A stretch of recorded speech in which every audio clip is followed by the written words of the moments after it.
Bill Cash, he taught us that there is no limit to the way that some politicians will bend over backwards to protect one of their mates, even to the point of arguing that attending multiple parties during a pandemic lockdown doesn't tell us anything about Boris Johnson's character. That a fixed penalty notice, such as in his own case, is a civil penalty fine, which if paid within 28 days, eliminates future prosecution in the criminal courts, and furthermore without any admission of guilt.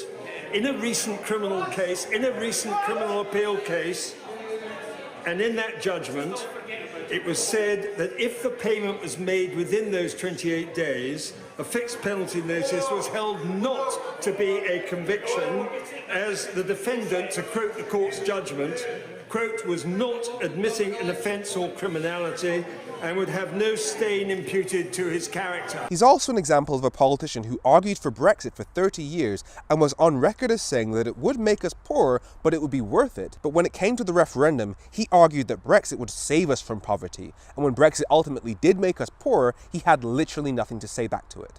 Has it actually made life better, economically, financially? People are going through a cost of living crisis. No, they're doing it going through a cost of living crisis, not because of Brexit, but because of COVID. Yeah, but because if you've got to repay £400 billion pounds. No one issue is ever going to be the sole factor in somebody's quality of life. I'm asking about Brexit specifically. Yes, I am. Has Brexit made things better or worse? Brexit isn't about self-government, it's about democracy. Economically speaking. And the responsibility lies with the people through the elected government. Since you're not answering that question. I am answering the question. You haven't already done so. In economic terms, your OBR, the Office of Budgetary Responsibility, so essentially your economic brain has said that Brexit has caused more damage long-term to our economy than COVID.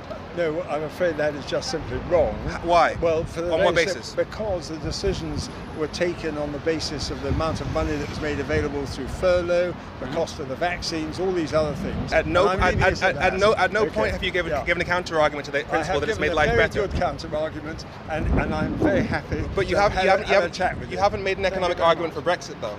I certainly have. Because you've talked about sovereignty, you've talked about democracy, you've talked about where laws are made. But when I give you actual economic advice, so for example, the Federation of Small Businesses, so representing UK businesses, a quarter of them small businesses stop selling with the EU because of Brexit.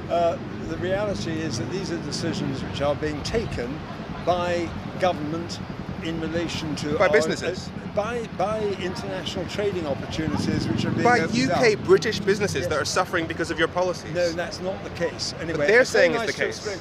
He also taught us that the same conservatives who claim to be the champions of free speech will be the same people who tell the BBC to fire Gary Lineker for criticising them.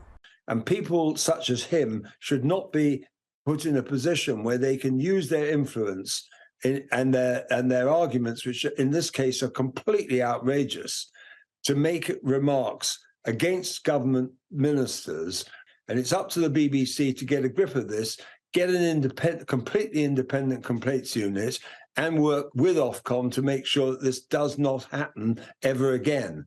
And if he has to go, he has to go. May he never know rest or peace.